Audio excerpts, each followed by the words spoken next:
All right, so in this video, we are going to wrap up our discussion of chapter 26 and our look at East Asia in time period 4. And here we're going to look at Japan. And we're going to talk about the unification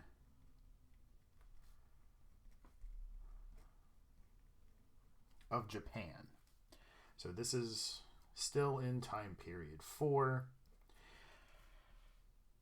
And what we're going to see when we talk about Japan in time period 4 is we're going to see a lot of similarities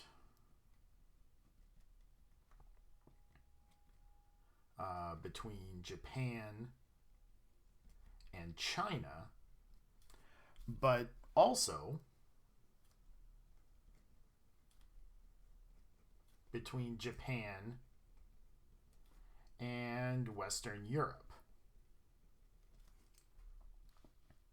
So we'll note these similarities between Japan and China, and we'll also note these similarities between Japan and what's happening in Western Europe. So as we get into time period 4,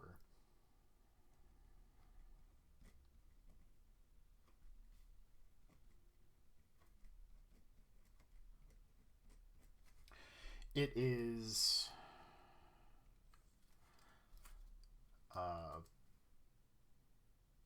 unstable and pretty violent. So I think the last time we talked about Japan, we talked about how it had a kind of similar feudal system, kind of like what we saw in Western Europe. And the guys in charge of this feudal system were called daimyos. So daimyos and samurai. So these are kind of like the equivalents of lords or nobles in Europe, and the samurai are kind of the equivalent of knights. And these guys fought all the time.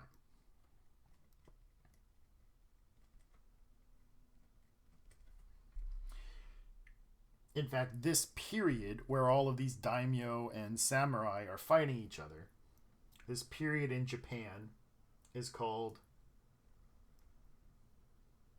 Sengoku, which means the country at war.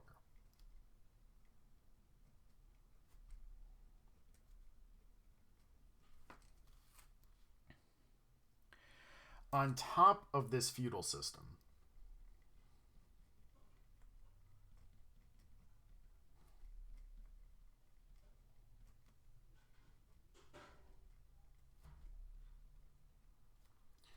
was the shogun. The shogun was kind of like the top military leader. Now, a lot of the daimyo fought against this control of the shogun. That is until we get to 1600. In 1600,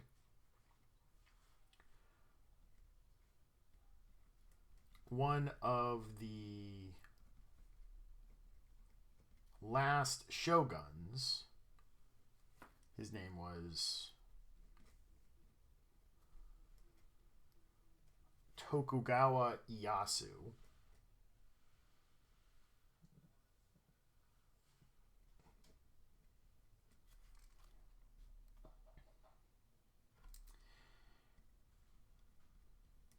Managed to unify everyone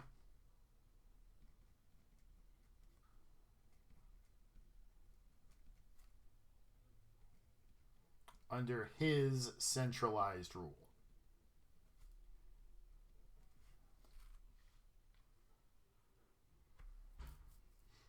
And he's going to kind of replace the emperor, who remains as a figurehead with no real power. Kind of a ceremonial position. So this guy, this shogun, is going to take control. And Japan becomes a military dictatorship.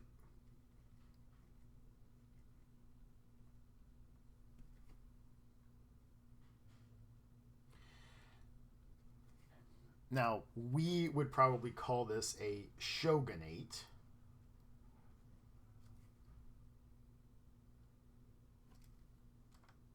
Because it's run by a shogun. They called this a bakufu, which is translated as a tent government. And it's called a tent government because it's meant to be temporary.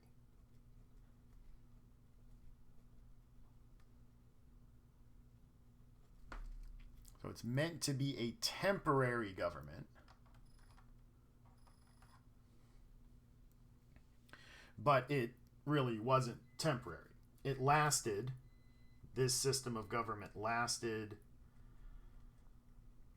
from 1600, when Tokugawa put it into place, until 1867, when the Americans show up and force them to stop doing this.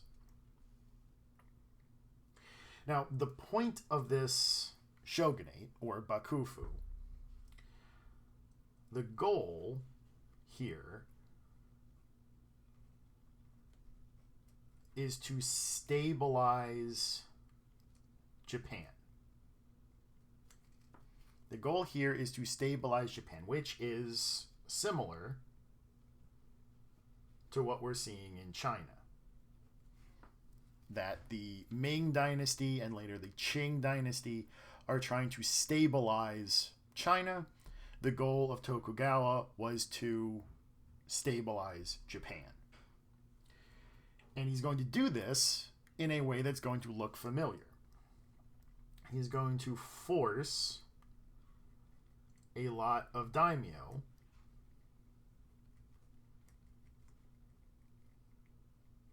to move to the capital and live with him. And if that sounds familiar, that's because it's the same thing as what Louis XIV did in France.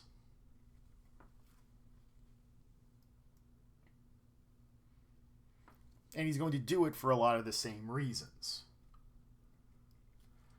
To keep an eye on them,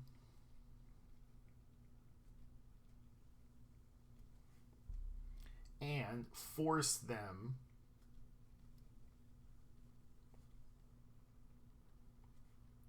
to spend money on this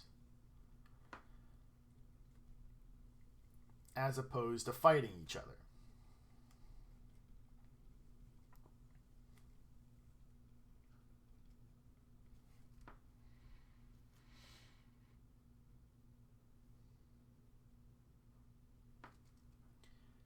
He's also going to put a bunch of rules on the daimyo.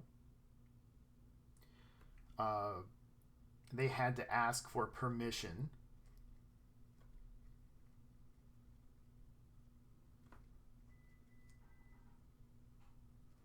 to marry into another noble family.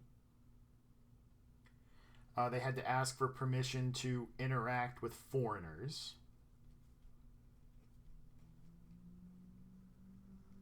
Because just like in China, foreigners were seen as unstable. They were seen as bringing instability to Japan.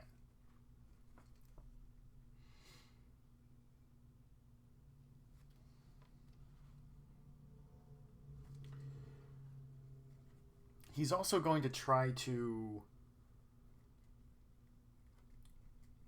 force the daimyo and the samurai into becoming bureaucrats. So instead of being like soldiers, he wants them to become bureaucrats and kind of centralize the government under his rule. Some will accept that, some won't.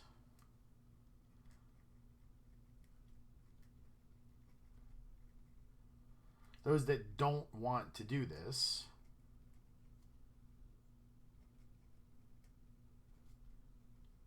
will be arrested. So as long as you do what the shogunate wants, they will let you do what you want.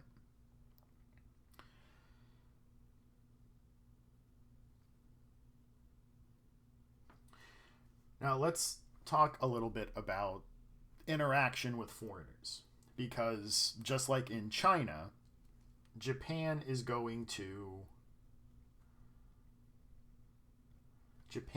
will severely restrict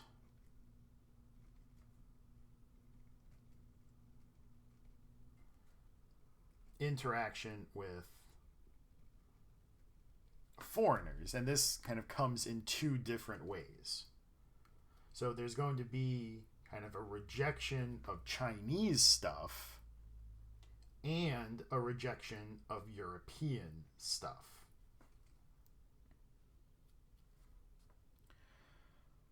So we'll do the Chinese stuff first.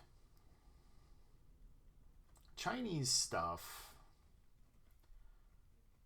like Confucianism or literature or even Chinese language, which had always been accepted in Japan,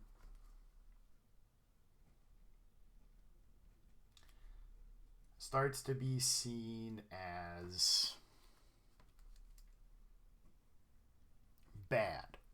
So there's kind of an idea of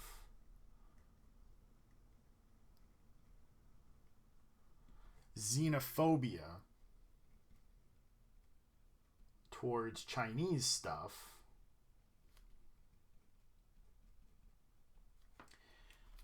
and a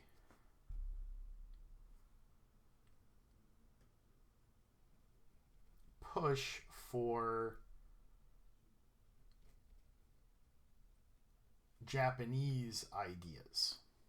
So we're going to see Japanese language, which will lead to Japanese literature. We'll see a resurgence in Shintoism, which is the Japanese religion, the native religion of Japan.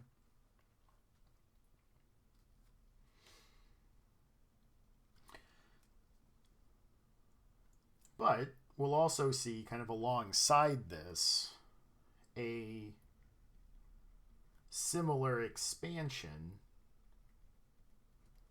of Japanese popular culture.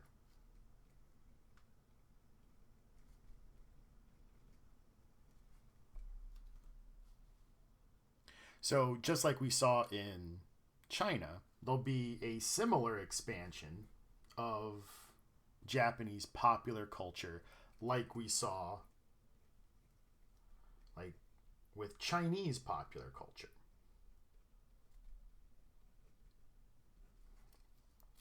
So we'll see, literature and printing take off, but it's going to be Japanese, not Chinese. Now, when we talk about the Europeans, this is going to be a lot more politically controlled rather than socially. So this stuff is more of a social reaction. The European interaction is more of a political reaction. So instead of letting the Europeans trade or interact with anybody, all European interaction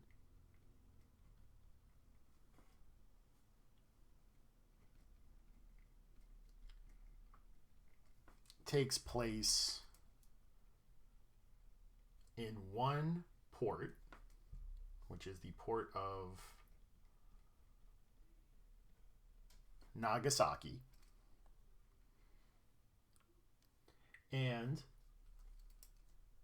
the only Europeans allowed to trade there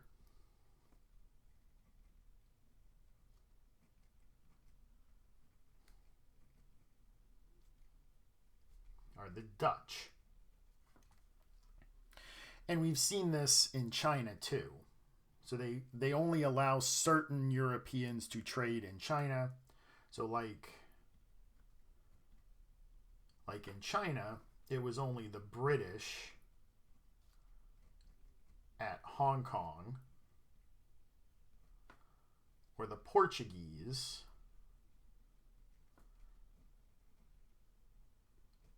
at Macau. In Japan, it's only the Dutch, and they can only trade in Nagasaki. But the Dutch are kind of the only window to the outside world.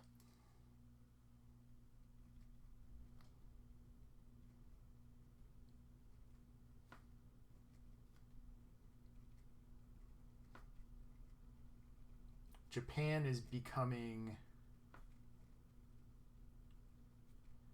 increasingly insular, meaning that they're only focusing on their own stuff. And so the Dutch are one of the only ways that the Japanese learn about what's going on outside of Japan. And the stuff that the Dutch bring in, this stuff is called Dutch learning. So foreign ideas in Japan, whether or not they're Dutch or not, are called Dutch learning.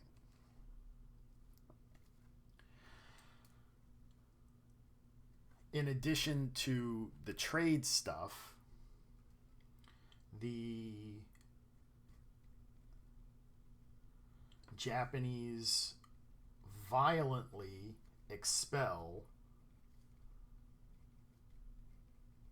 all Christian missionaries, who were mostly, as we've seen kind of throughout this period, the Jesuits.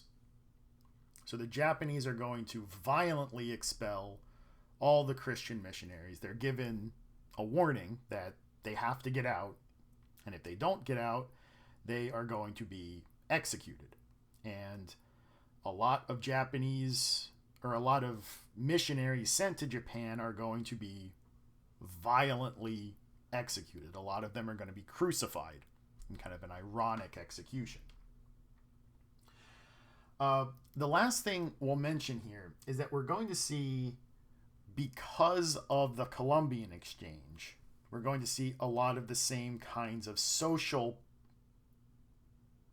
I won't say problems, but a lot of the same social situations arise in Japan. So Japan has a similar reaction to the Columbian Exchange.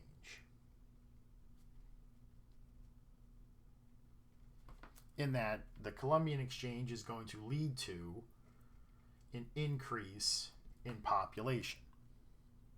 The problem in Japan, though, is that being a set of islands,